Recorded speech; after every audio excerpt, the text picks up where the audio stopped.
We can give you digital friendship. So Yeah. we can send our psychic DNA through the airwaves.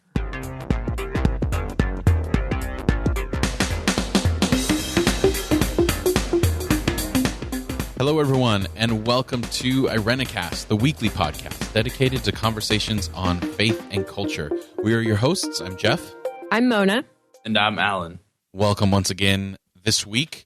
Before we get into our conversation, I just want to let everyone know that over the next couple weeks, we're going to be trying some new recording methods. So bear with us if the volume or quality or anything changes. We're working on making this a better show for you. So we appreciate your patience. Although every single day. Yes, exactly. We work to make it better.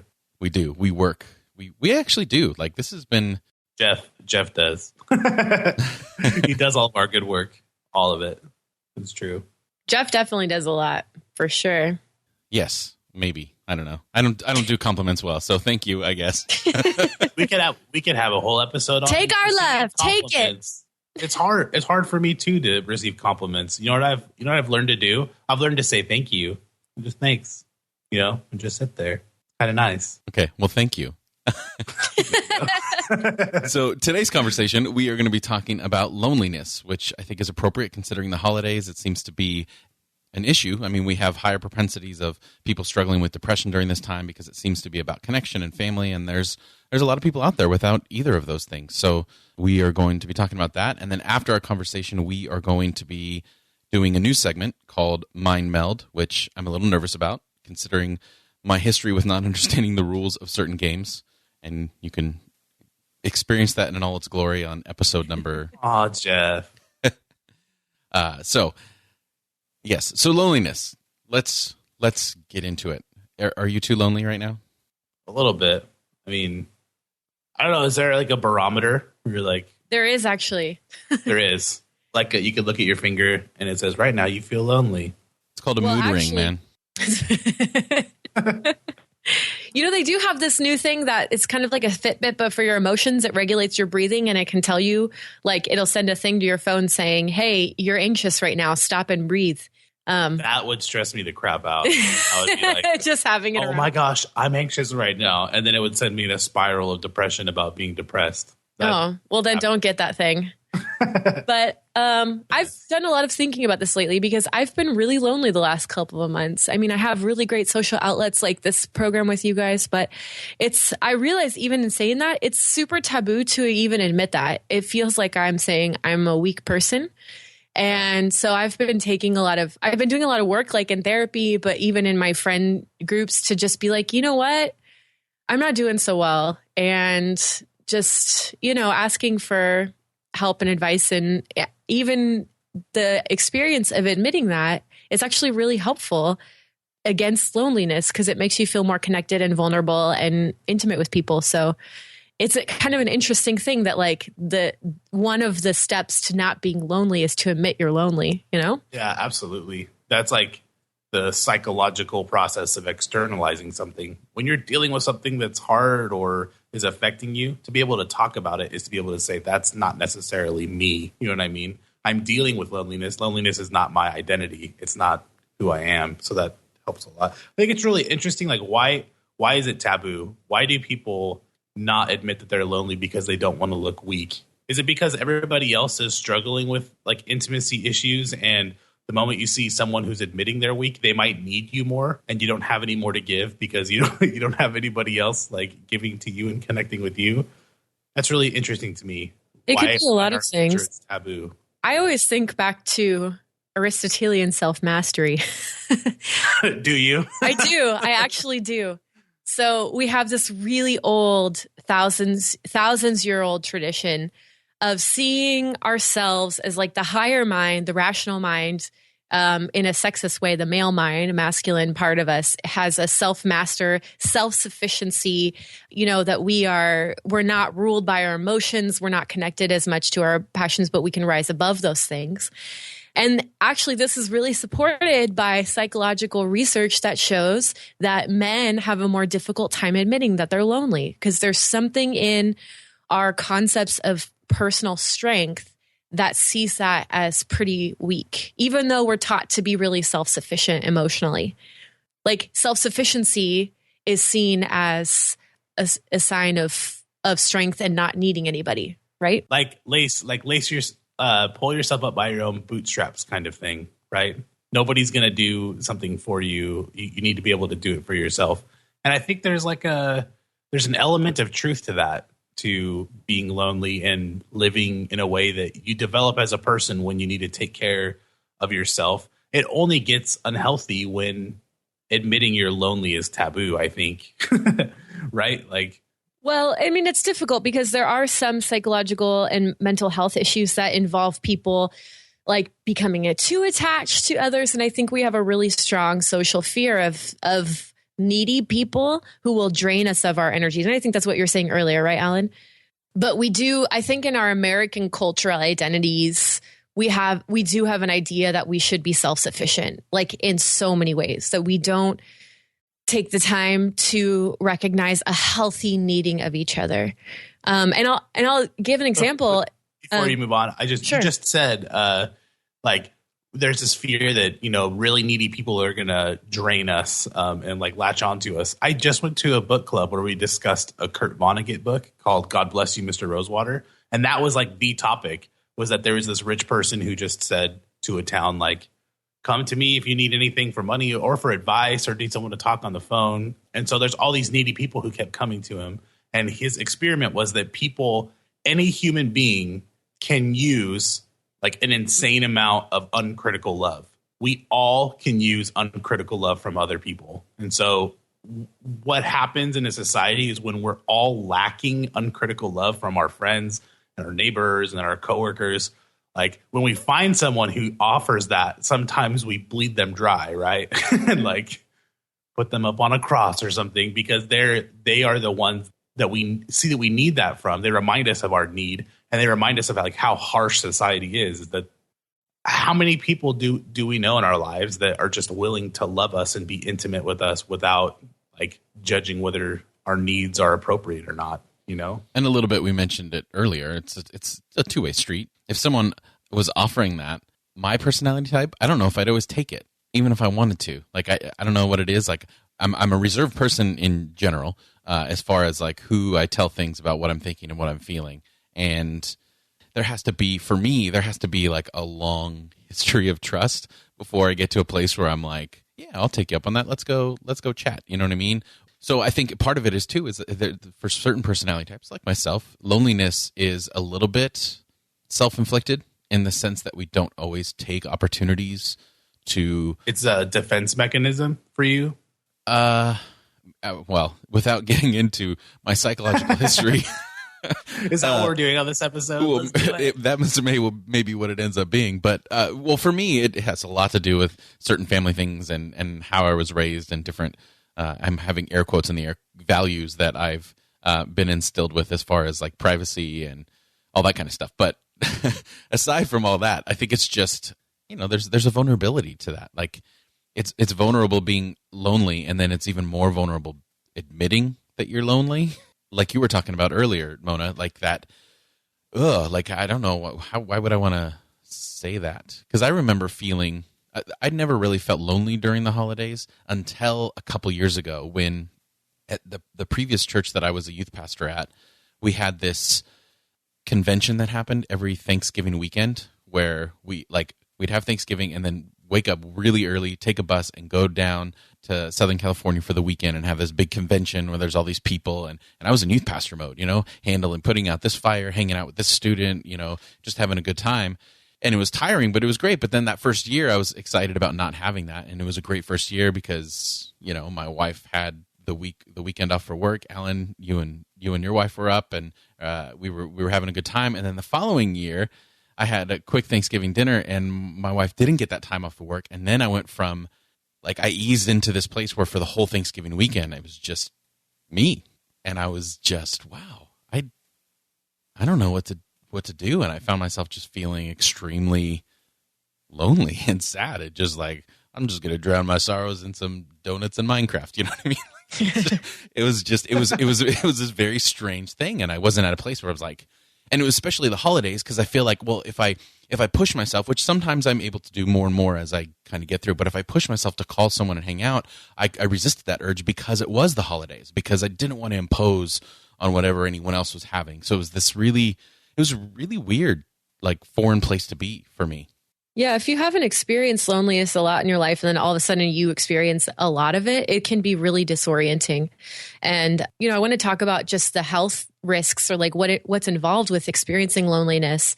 And then also the fact that there's actually two types of loneliness or isolation that contribute to these things. Before we get into some of the technical things, Sure. just to kind of bounce off that, to kind of keep with that story, I wonder if it wasn't that I had always had that propensity to be lonely, and I just found ways on a consistent basis to distract myself from it. That's what it sounded like to me, is that sometimes, especially in leadership, like I was talking to you before that transition happened, and it's easy not to feel lonely when there's so many people around you and you've got so much activity going on. And there's actually people who argue, like Sherry Turkle from MIT, that technology and social media contributes to our loneliness because it's like this surrogate for intimacy that we feel like we're connected with all these people, but it's not doing for us what relationships once did. So I think being distracted, I don't have to feel what I'm actually feeling. And not only that, but for me during that particular time, I was in a church and career context where I had been changing, and I already felt lonely in my political views, in my theological views, and really no avenue. It was like I was this other person that no one else could really know about for fear of everything that was going on. So I was feeling more and more isolated in all these other different ways, and it was kind of this progression that I didn't realize was happening at the moment. But I don't know. There's a lot of avenues we can explore, but there's social isolation and emotional isolation. Psychologists distinguish between the two.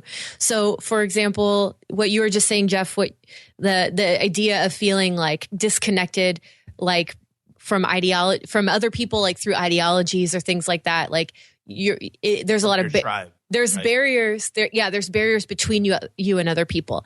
And then there's a different kind of emotional loneliness where you can be surrounded by great people, but you still feel disconnected emotionally from them. So, and sometimes you can experience both and they bleed together, Yeah. So is one more dangerous than the other? Well, I think it depends on who you are and where you are. I was finding some data that like your age and your gender will make a big difference in how you see yourself as lonely, whether you're able to admit that you're lonely and what you might do about it. It seems to me, this is totally anecdotal, not based on any sort of research, but it seems to me that social loneliness is a little bit more dangerous because being actually physically disconnected from people like removes any possibility of actually connecting and having emotionally meaningful things. But I don't know, emotional loneliness is all like, I think every person has been in like a room full of people that they like and that and the experience is still feeling lonely and empty in the midst of that feels really awful, really awful. So I don't know what would be worse. I think probably what would be worse is like what unfortunately is really often a distinguishing characteristic of elderly people is that they're actually cut off from others. Like they actually don't have anyone to talk to or be around. And that can be extremely debilitating. So the physical and mental stress, the distress, the anxiety, the stress can be really toxic for any kind of loneliness at any age you're at. It can increase your propensity to self-harm. It can increase your anger toward other people. It can reduce your quality of social interaction. It can reduce your ability to sleep, which messes up your chemical and hormonal imbalances. So it can just send you into a slow downward spiral that gets harder and harder and harder to get out of. I think pointing out the age thing is really important. We talk about demographics that are at risk for like health issues. We talk about, children and elderly people when they're exposed to an environmental factor, it affects them greater than it would, the rest of the population. So be careful when it comes to loneliness. I think that's true too. I think that, especially in the older community, it's one thing to just kind of say like, there are people who don't have anybody. Like as a minister who goes and visits people who are like bedbound and have not seen anyone for like years, that's a reality that so many people face. And the question is like, as a society, are we able to still connect with people who have lost, quote unquote, all usefulness to us? You know what I mean? Like, I don't know. Is there something about humanity that's bigger than just whether we can help each other or, you know, do something for the economy or this or that? Because there are so many people in our country who are just like tragically lonely. If you want to talk about it as a health risk, it's like an epidemic for some of the older communities that we have. Yeah, absolutely. And it's bad for their health, and I think it's bad for ours. You know, it's interesting that you say the usefulness thing in particular. I've been doing some research and some writing in the work of Adam Smith, the founder of modern capitalism in like the late 1700s. And he actually writes that like wealth brings sympathy and fellow feeling and love from other people. So even though he was a really staunch Calvinist, he couldn't come out and say, well, wealth is like inherently godly. But he did say that like when you're wealthier, you have something to contribute to society. People think about you more kindly and you experience like the love of God in your life more versus being poor and not having I guess he didn't say usefulness, but that's how you can interpret it. Being poor like makes you hidden and isolated and not thought of. So it's better to be wealthy and have a usefulness because you'll have more. He actually uses the phrase fellow feeling. Other people will feel and treat you more kindly. So that's awful, right? Like, it's so weird that like theologically goes against everything that I've been taught and what I believe. It's not very biblical, actually. It's not. No. It's not Christian, even remotely. But it's sad to say, though, that's true. It's true. But it's true. Not to get too off topic, but it's sort of a self-fulfilling prophecy. It's true if you adopt a capitalistic society. It has become true. You're right. It has become true. Yeah. Yes. So that's what I meant.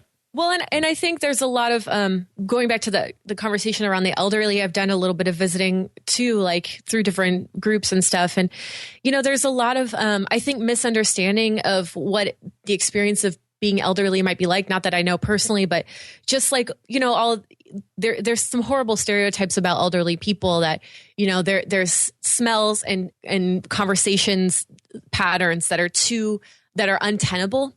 You know, like there's different sensory experiences when you go to a assisted living home or you work with elderly people that are just not desirable, and therefore people tend to stay away. But if you understand that someone is physically incapacitated to the extent that it's difficult for them to bathe at a regular basis, or they might not have money to buy new clothes or wash their clothes as often, you know, like I know I'm going to a really extreme stereotype, but I think without seeking understanding, we allow those little things to keep us away from connecting with others who do need friends in this day, you know?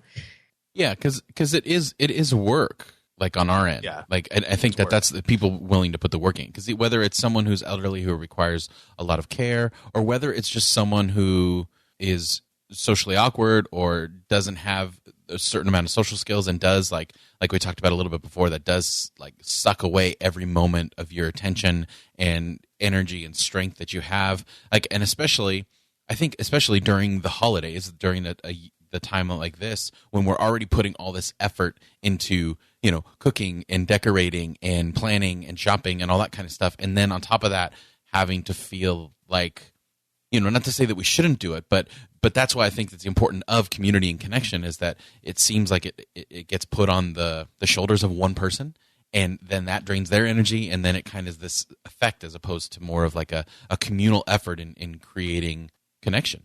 Yeah. I think it boils down to priorities for me, as far as if you're going to look at it from the community standpoint. Like the experience of putting up a tree or of having a happy Christmas, like we're all going to have a happy Christmas, is more important than the intimacy that's being built between individuals in the community. Yeah. Like, of course, it's a balancing act. Of course, someone has to clean. Of course, someone has to do this. People have to contribute. And there's things to do other than just building intimacy between us. But like, I feel like people are devalued.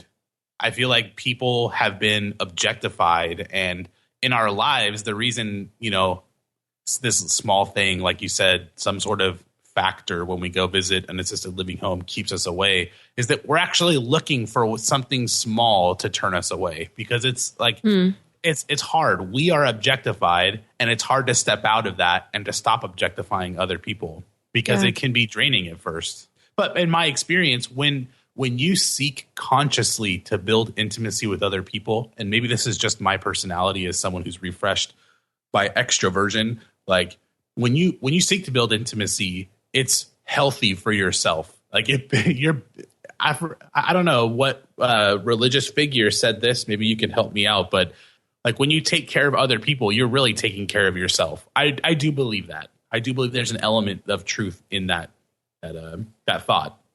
Yeah. So I want to offer a mental picture that my therapist gave me, so I'll give them credit. We were talking about the experience of feeling emotionally isolated and feeling kind of constantly hungry. Like we put it in terms of hunger. She put it in terms of hunger.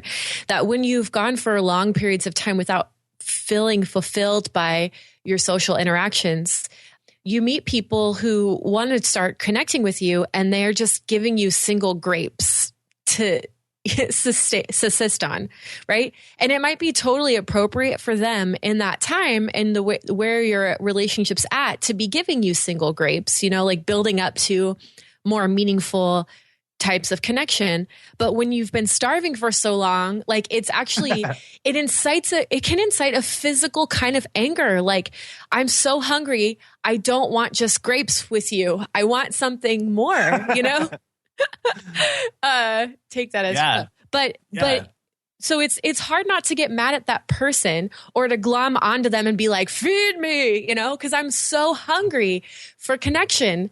And so I've been working on that personally. Like when I feel myself getting anxious around social interactions, to be like, okay, it's not this person's fault that I've been really hungry. That's good. I have to learn the process of getting to know someone, building trust, kind of like you said, Jeff, building trust, building intimacy, building connection. But all of that takes time. And when you do meet somebody, like you said, Alan, that wants to give you like basically the equivalent of more like steak and potatoes kind of love and attention, it's really hard not to be like, oh my God, I'm totally and completely in love with you, you know? For sure. And that's not appropriate in a lot of cases. Mm-hmm. Like this is why a lot of people fall in love with their therapists or in love with their ministers or in love with their doctors or in love with their caregivers, because someone finally comes along and gives them the care that they've been longing for years. And you just can't help but emotionally respond to that.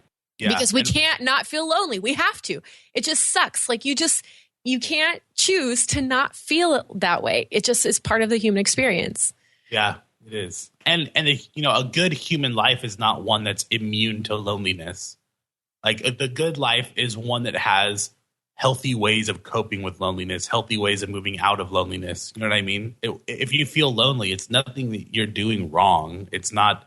We talked about this before recording this episode, but I feel personally as if my faith background has told us if you feel lonely, it's because you don't love God enough. Or you're not praying enough, or you're not, helping others enough. And that last thing, that's actually kind of true. I found a cure for loneliness is actually like serving and helping other people. But it's not just something you can choose, like you said, Mona, to turn off. And it's not something you're doing necessarily wrong. It's a part of the human condition. And it's something that we have to come to grips with and begin to work on in a healthy way. And that's what I hear you saying with your therapist.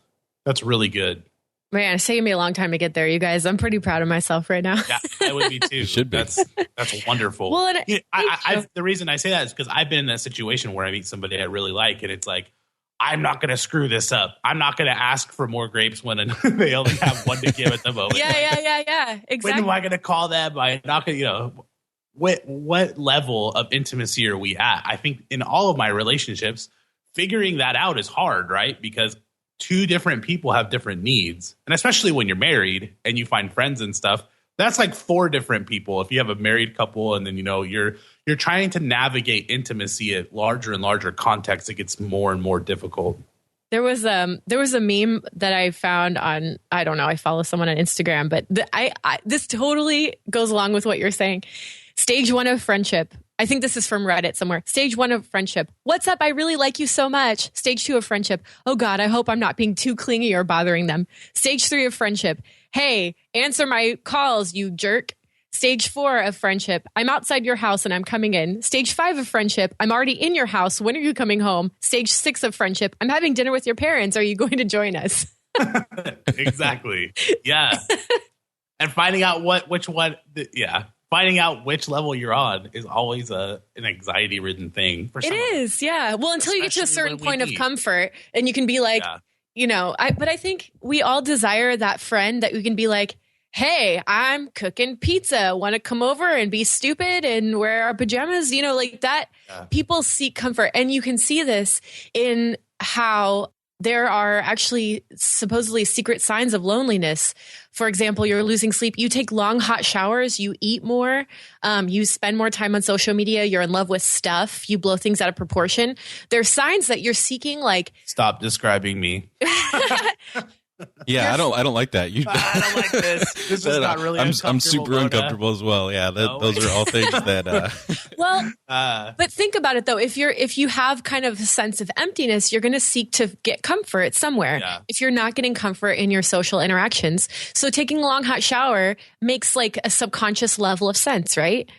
Because you're trying to feel comfortable when you've felt slightly uncomfortable. So, okay, since you guys are both getting uncomfortable and you both happen to be male, I just want to say that in psychological tests, when they ask women and men point blank, hey, are you lonely?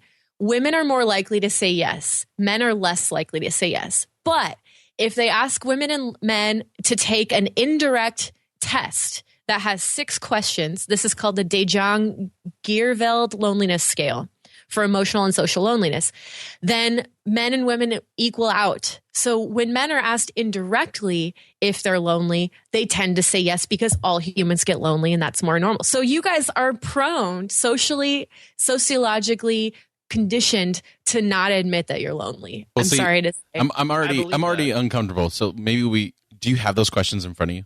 Yeah. Let's do it. Yeah. Let's do it. Let's just jump in. I'm ready to go. You guys you're being so brave today. I've had my food and hot shower and bought my technology. I'm ready to go. We're going to do this and then you can test yourself. This is the short form. There's a longer form of this, but these are the 6 questions that you can boil it down to. 1, I experience a general sense of emptiness. Yes or no? Are you guys going to admit it or are you just going to say it to yourselves? I'll admit it. It's just a hard... Hey, because I'm a man, I don't know what I feel. Well, let's when we say general sense, that means the majority of the time. General sense of emptiness. General sense of emptiness. Yeah, the question is it a majority of the time? Because on a scale of like 1 You're to 10, overthinking it, man. Just yes or no. But that's my probably no. Wait, Alan is overthinking something? No. I would give that question a 2 on a scale of 10. I would say like 15% so probably of the time. No. Below 5 is then no. Okay. Then I'll say no if it's below. Yeah, no. All right. I'll say no, but I do experience that, but not overwhelmingly. Yeah. Okay. Number 2, I miss having people around. Yes. No. Okay. I'm going to say yes, even though I have people around me all the time. I still feel that way sometimes. So, number 3, I often feel rejected. No comment. I would say it used to be yes, honestly. Like when I was maybe 10 years ago or 8 years ago. But I would say no right now. I would say yes because dating lately has been awful for me the last few months, just an aside. That's just how it is sometimes. I would say not often, so no. Not often, okay. Number 4, there are plenty of people I can rely on when I have problems. No. Yes. I'm going to say yes too. But I will caveat that, say that is somewhat self-imposed. Interesting. Yeah, but that's good to be aware of. It's hard to ask for help sometimes. Number 5, there are many people I can trust completely. No. Yes. I'm going to say yes. And number 6. Partially because of my family. Well, that's good. Yeah. Some of us have families that we feel close to and some of us don't. And number 6, the last one, there are enough people I feel close to. I'm going to say no, even though I have a lot of people I feel close to. It doesn't feel like enough.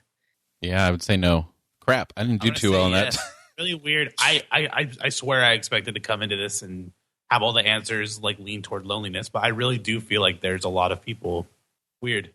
I think if I took this test 5 years ago, it'd be the complete opposite. Well, 5 or 6 years ago. Yeah, and I think we go through seasons of our lives that feel more lonely than others. And I did pretty well on this test, I think, overall. I feel like I have a lot of people that I can connect with, but I still feel the experience of lonely. So I think I probably am on the emotional loneliness side rather than the social isolation side. So it's interesting, right? That is interesting. I like tools like that. I like tools that are like simple. Maybe they simplify stuff a little bit too much, but at least they help us and give us language to start talking about how we're feeling. I love that. There needs to be more of that stuff out there. Yeah, and there are these great tools. So we'll put this on the show notes. But I do want to say, too, that I think besides your age and your gender and different sort of demographic information about you, I do think that there is some personality bent toward being more lonely. Like I have a melancholic, creative personality. I'm more prone to feel the angst. Yay! I'm so glad you said that because I am the same way. I have a melancholic personality. That's actually something that my wife and I have been talking about a lot lately. So then it's like you're not happy, and it's like it's not that I'm not happy. It's that like I guess it's a part of my personality to be a certain way. There's a YouTube video on feeling melancholy that's really good, and I love it. We'll post it in the show notes. But like that's where I got that whole the good life is not immune from loneliness or sadness thing. Is that I like that. There's an element of melancholy that is good for us. It's like it's a rational response to the fact that the world is not a perfect place, that it's hard to live connected and well with each other, that sometimes it's hard like when we lose other people. So sometimes melancholy is a good thing. And also, as opposed to depression, I think there's two very different things. And and sometimes when we try to run away from melancholy, it catches up to us in the form of depression. Yes.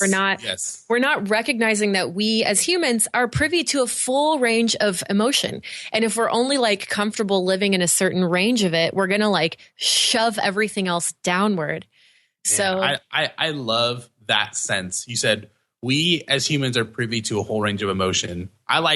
You are entitled to be a paradox because you're a human. You are entitled to feel different things at the same time, to not know exactly what to do.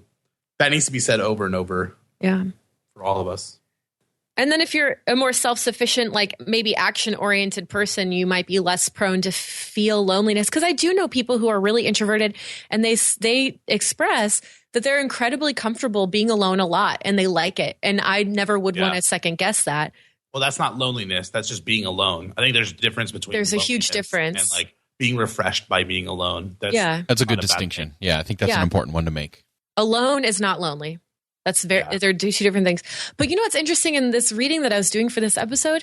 That you're more likely to be lonely if your friends are lonely. So it made me think about loneliness as like kind of an illness that gets spread amongst people, that maybe we forget how to connect with each other, or that we're not connecting with like a lot of people who are talking to each other and being around each other that are like perpetually lonely, like maybe haven't developed the skills to be intimate and vulnerable with each other. And therefore they're going to kind of bring each other down and into more loneliness. Weird. Isn't that weird? It's weird. True though. Like there are societies that are more lonely than others because they're more maybe individualistic. They have certain technological factors and societal factors that disconnect them from other people and prevent intimacy, like social taboos that prevent intimacy.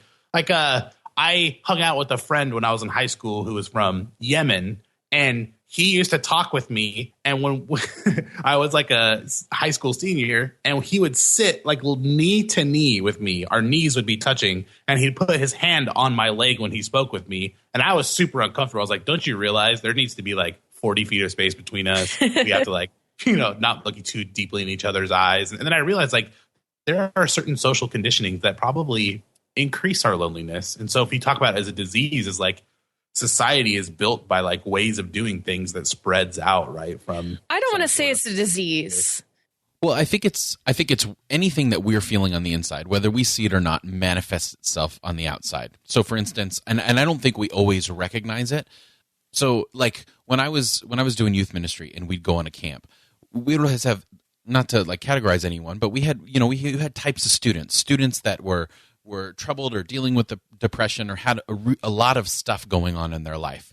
And almost without a doubt, when we'd go to a camp, there'd be hundreds of students around, but they like in the midst of this haystack, they found the needle of the person that was just like them. For some reason, they just found their likeness and the people that kind of perpetuated the negative things in their life. And I wonder if it's just this, I don't want to say sixth sense or unknown sense, that we pick up on those things without realizing it, because it gives us some, which is a little bit ironic, is that loneliness is communal. in the sense that, you can kind of sense or you're drawn to people who are in a similar state as you are. Yeah, that goes back to family systems theory, right? Like we were talking about last week, like we kind of seek out the normal that we're used to, whether it's healthy or not, because, and I can just say for myself, like I have a melancholic bent, and it feels normal for me to feel a little bit lonely and kind of emotionally like angsty, and I think I've kind of, there can be a way when you take that into your personality and that becomes normal for you. And so to think about yourself feeling healthy and fulfilled feels almost like you're losing a part of you. Oh yeah. Yeah. And that feels threatening. So I tend to on depression. That was actually what came up. The person who came on and spoke with us, Dylan, talked about how losing your depression feels like losing yourself. Like taking steps to move out of it can feel very threatening because you don't know who you are necessarily apart from it. Yeah. That's pretty interesting. So maybe that's why we resist intimacy sometimes, is we feel like we're going to lose part of ourselves, because loneliness is like a passenger that we have with us that we've kept and we like know and are familiar with it, and losing that is scary. That's interesting. Yeah. What do you think about how it interfaces with our faith? I mentioned that briefly earlier, but if like in my religion for me is intimacy with the divine, intimacy with God, like that's, and with each other. And so when there's loneliness between people and maybe loneliness between us and God, like how do we resist the urge to say loneliness is wrong?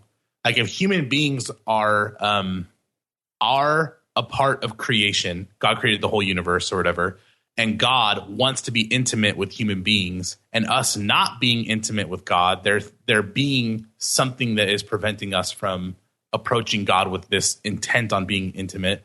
Like, how do you look at loneliness as not being bad? You know what I mean? Like, because loneliness is not, we're saying it's not wrong. It's not like a sin. It's not, all these other things. It's just a part of the human condition. But it's kind of antithetical to human flourishing. So I think you could say just the experience of loneliness is feeling bad probably is bad for us, because looking back at all those negative health effects of it, it does slide us into a place of being dysfunctional. And actually, I have friends who've told me, because for me, it helps talking about loneliness to feel less lonely. But so I've been getting in these conversations lately, and I have friends who tell me they're so lonely that it feels physically paralyzing. Yeah. It almost like it's hard to even stand up straight, or it's hard to get out of bed, or it's hard to function as a, so I don't think that's what God wants for us. But it's really interesting, Alan, that your theological structure is really like toward intimacy with the divine and others.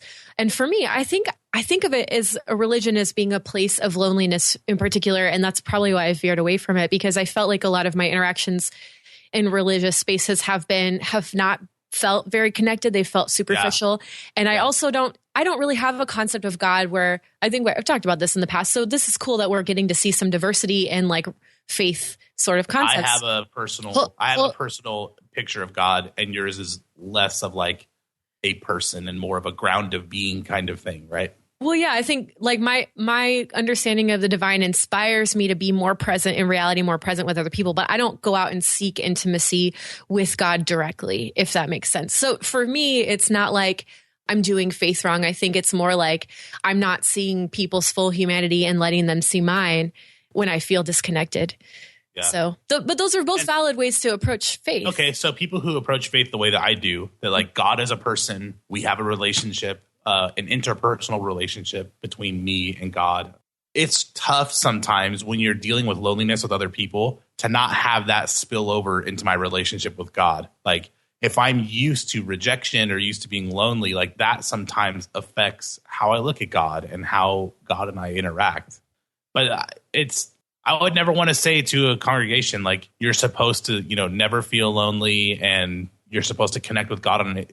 You guys come from a charismatic background. I don't necessarily. Wasn't there a pressure always to feel super connected to God all the time? Like, you have to be at the highest of highs constantly. And like, I'm trying to find a way to not be like that, but at the same time affirm that there is a goodness in intimacy with God. Yeah, but I don't think you can isolate that from intimacy with other people. I think it goes together, even if you believe that, right? That's exactly what you're saying, is that your relationships affect how you feel about God. So to me, to have that separation of it, like for someone to say from the pulpit, if you feel, or this is what I heard a lot growing up, is come like in regards to self-esteem. You don't need self-esteem, you need Christ esteem. Like there's this, this sense that all you needed was your relationship with God and everything else was a bonus. But I think there's a fundamental flaw in separating your relationship with people and your relationship with God. Like, no, all you don't need is God. But if you're presenting a very narrow theology and view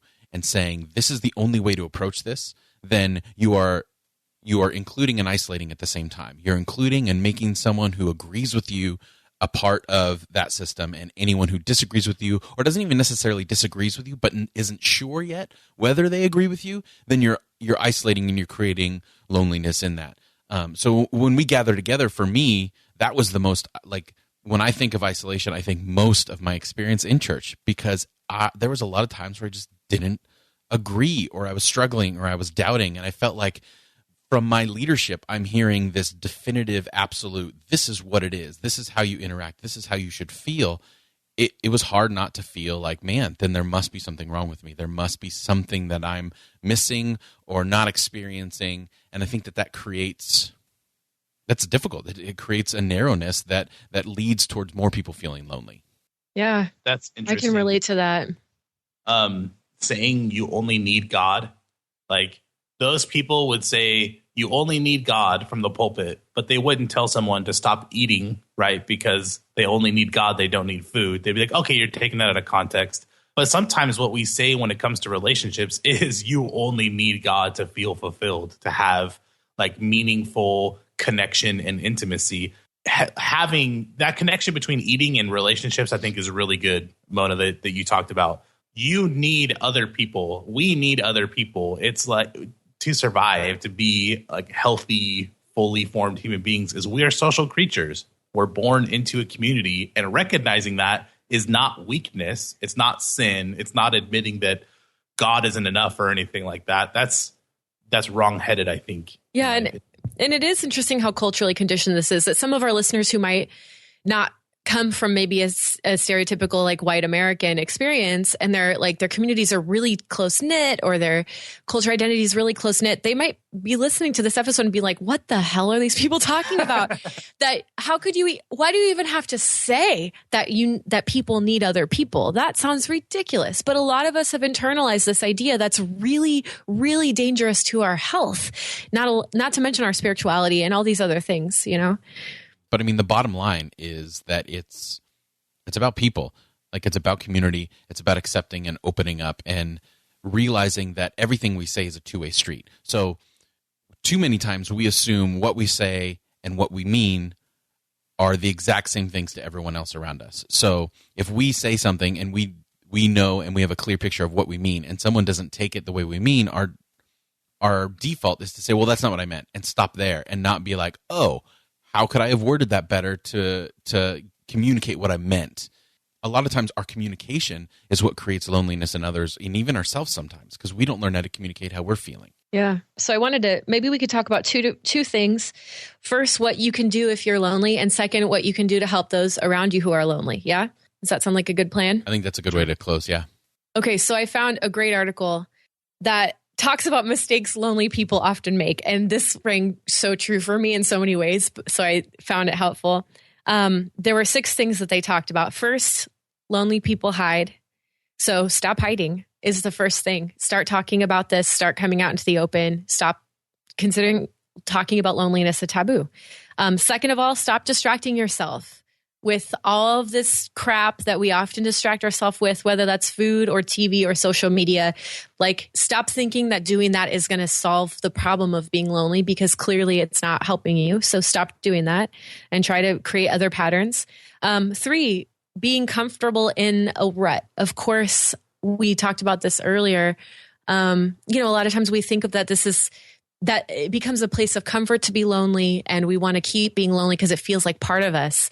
But maybe using our imaginations to stretch into different ways of being, and like finding different identities besides what we've known. And the last 3 I found exceptionally helpful. First, number 4, stop expecting others to take initiation. to take an initiative in hanging out with you. Like, go out and find people. Go out and ask someone to coffee. Like, just go do it. And don't sit around moping that no one's asked you to hang out. Go make the first move. And if that person doesn't respond, then find someone else. Number 5, don't think that you have to be likable and interesting all the time to be worthy of friends. This is really hard for me in particular. Going back to experiences even of my own growing up, where I had some critical people in my life that should have been there for me and they weren't. And so I feel this constant pressure to be interesting enough to win affection and attention. That's not true. Find people who are willing to be with you in the mundane times and the mundane parts of yourself. And then finally, a lot of people who experience regular loneliness, they actually develop a distaste for being around people.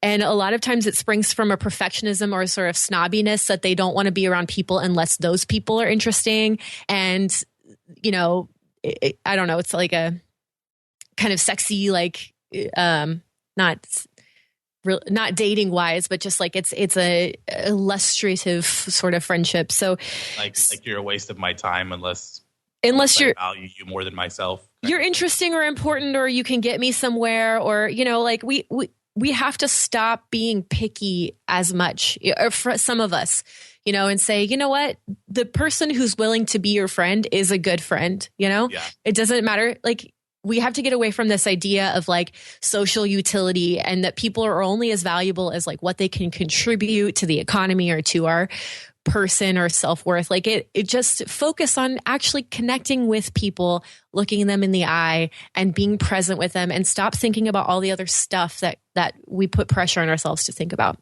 That was exceptionally helpful for me. Those are great. And if you're anxious because you don't know if someone's giving you that grape and you want more and you don't know if they have more and you're worried, and you value, like, you feel lonely because you value other people and for some reason you just can't connect with them, like, lean into that.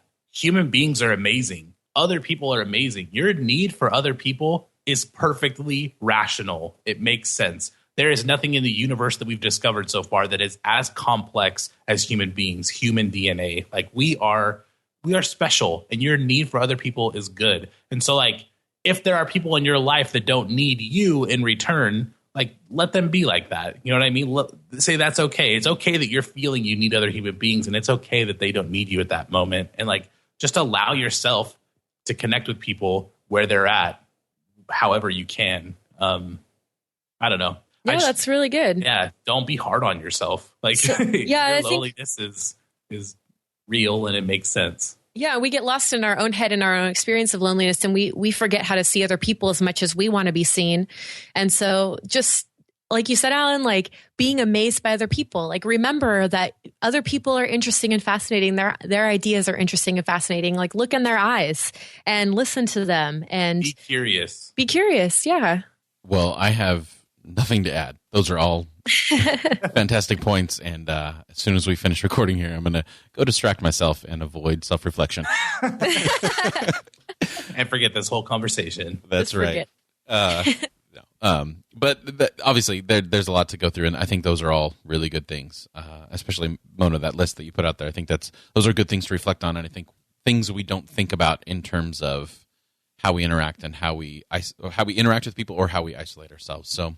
Let us know what you think in the show notes at irenicast.com/40. You can comment on this particular conversation, and if you have any other comments in general for the show, you can always contact us at the feedback page at irenicast.com/feedback. So on the other side of the music, we are going to be doing our first ever round of Mind Meld.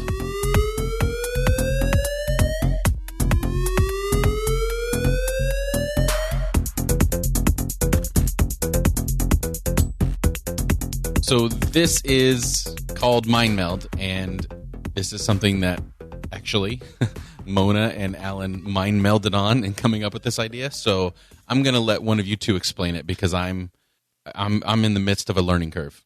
Okay, go ahead, Alan. The object of the game is to say the same word at the same time, just spur of the moment. You look at each other. You look deeply into each other's eyes. No, we can't do that. Wait. I know, but we're going to try over the wires of the internet. Okay. Because the internet helps intimacy, right? We just established that. We are going to connect brain to brain and form psychic neurons and say the same word at the same time. That's psychic the neurons goal. Is not a real thing.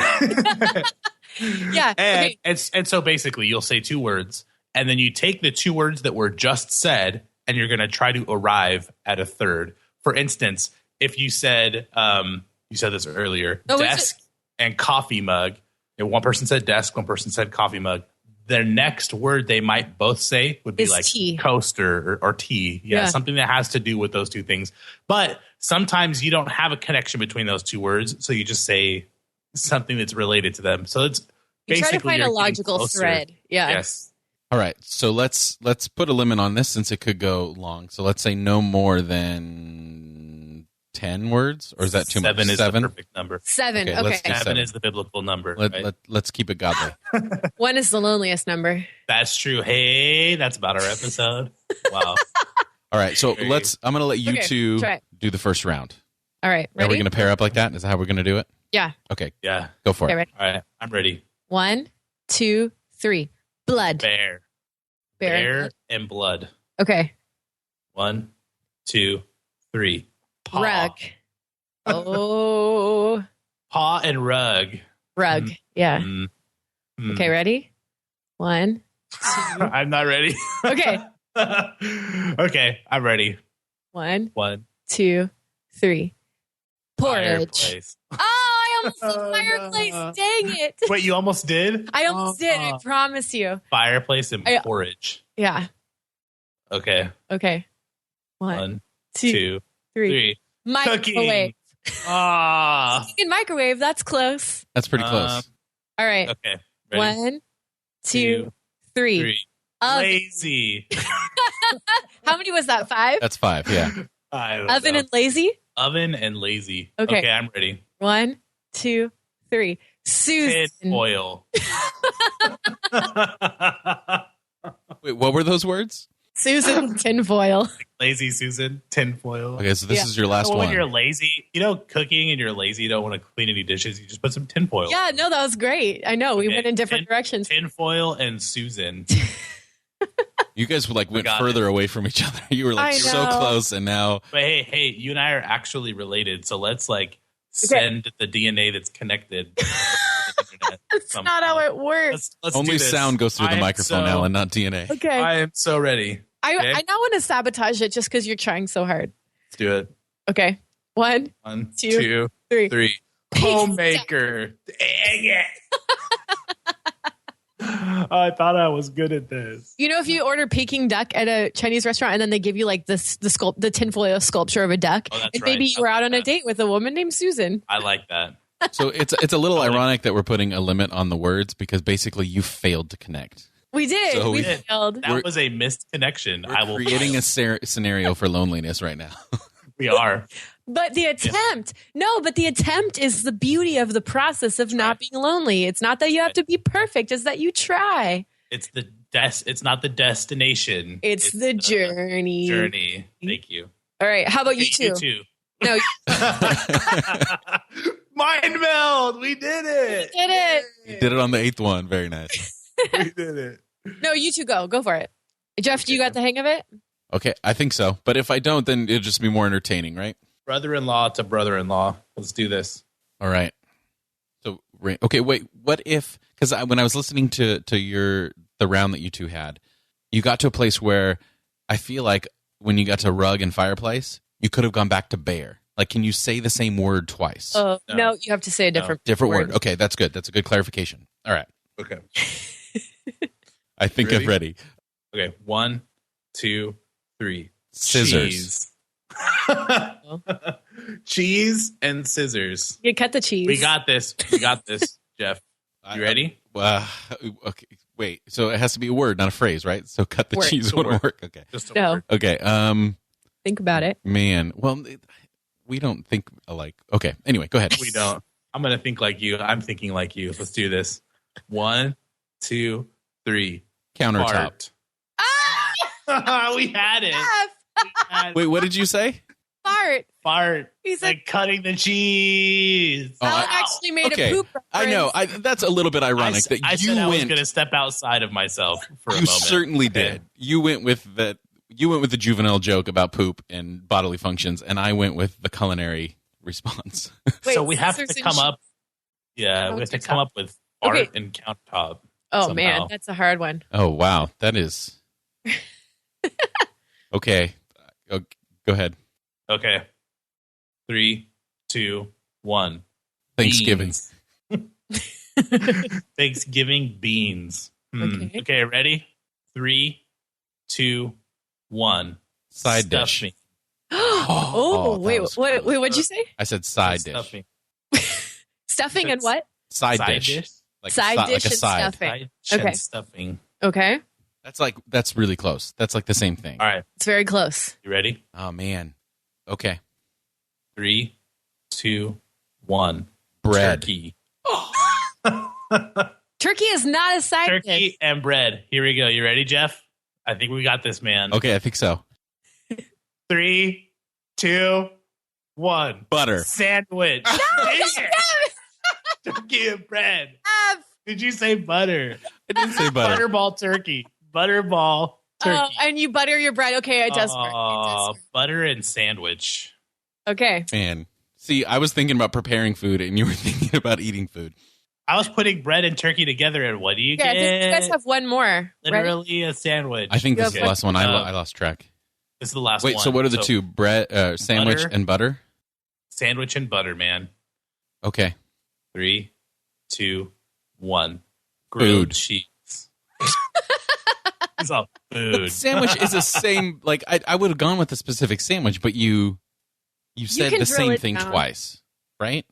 I don't know. What? Well, we You were said close. You could have said toast or panini. That would have I worked. could have Oh, said yeah. toaster. I But could have said croak. I could have said listen, there's really no right or wrong there here. is no right or wrong. You I can't feel like, though- unless you say turkey and bread and the other person doesn't say sandwich, then you can get kind of angry. Oh wow. If we're going to qualify it, though, I feel like most of our pairings were really close. They were like right there. They were pretty close. Like we didn't end up with like lazy and some random name. Whenever we played this in youth group, it always ended up at Jesus. I think there was some pressure there. I don't know. All right. All right. So Here we go. nobody's Mona won and so Jeff. far, but we're Yeah, trying. That's you guys the got point. this. You guys All are right. going to mind meld right now. All right. Wait, is this the Right. final pairing, or is there a pairing that we haven't This is done it. yet? This is it. This is- You yeah. and- We'll see if we Mona. can get it under 7, and then so we'll win. take a second, take a breath, And Alan will lose. connect. Send the word in your mind across the wires and say, Okay. All right. All right. 1, 2, 3. Penny. Glasses. ooh, penny and glasses. Okay. Mm. Okay. Are you ready? Yes. 1, 2, 3. Charlie Circle. Brown. Oh, Brown and what? circle. Circle. Circle would have been better. That's a great one. Charlie Charlie and Brown Circle? and Circle.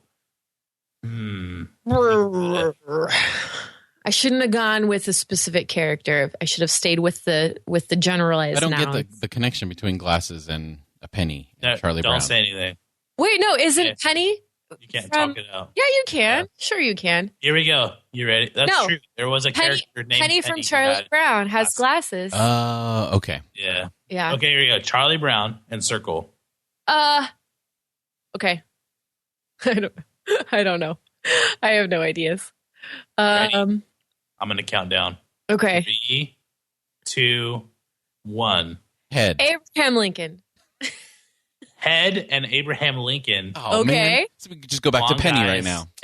I know, but you can't. So come on, guys. I'm going to count down from 3. Okay. You got this. All right. Got this. We're all 3 thinking the same thing right now. I hope so. I I doubt hope it. so. Okay, 3, ready? 2, 1. President. Washington, D.C. Okay. I was thinking Top Hat, but You're not I'm not playing. See how I Wait, answered myself? we did President of Washington, D.C. Okay. I think we got this, Jeff. Are you ready? Yes. 1, 2, 3. White House. White House. Yes! Yay! Oh my gosh. Oh my God. That was great. How many I mean, was that in? I think 5. That's pretty damn good. Yeah, that is good. Five is like that's the gold standard for this game. It is, yeah. And it's your first time playing, Jeff. Great job. Go team. All right. Well, that was good. I think that's one we can bring back. I think I felt pretty comfortable with that one. Not that it matters whether I feel comfortable. Now that you feel comfortable, we'll bring it back. Maybe that's the reason not to bring it back, because listen, I needed something to make me feel comfortable after that loneliness conversation. I have a lot to think about. I feel better now. Me too. I know. I need to talk to my therapist. You don't need a therapist anymore. You have Irenicast. Oh. Wow. You should not say that over the internet. Yeah. I don't want to be liable for that. In any way, we are not We're going to psychologists. start getting sued. You need help. We can't give you help. We cannot help you. We can give you digital friendship. So, Yeah. comment. We can send our psychic DNA through the airwaves, in the words of Alan. Post something on our Facebook page, and we will like it, and you'll be our friends forever. Yeah, actually, maybe that should be the challenge this week. Everyone who is lonely, raise your hand. You have to say it publicly. You have to come out and say it. No. You don't have to do it, but we encourage you. I'll do it. I'll be like, hey, guys, this is Mona, and I am lonely. And everyone will be like, hi, Mona. Well, I think that'll do it for us this week. If you want to support the show and you like what you hear, you can go to iTunes and Stitcher to rate, review, and subscribe. We really appreciate your ratings and reviews. Also, if you have any questions or feedback in general for the show, go to irenicast.com/feedback. So for this week, I'm Jeff. I'm Mona. And I'm Alan. Thanks for joining the conversation.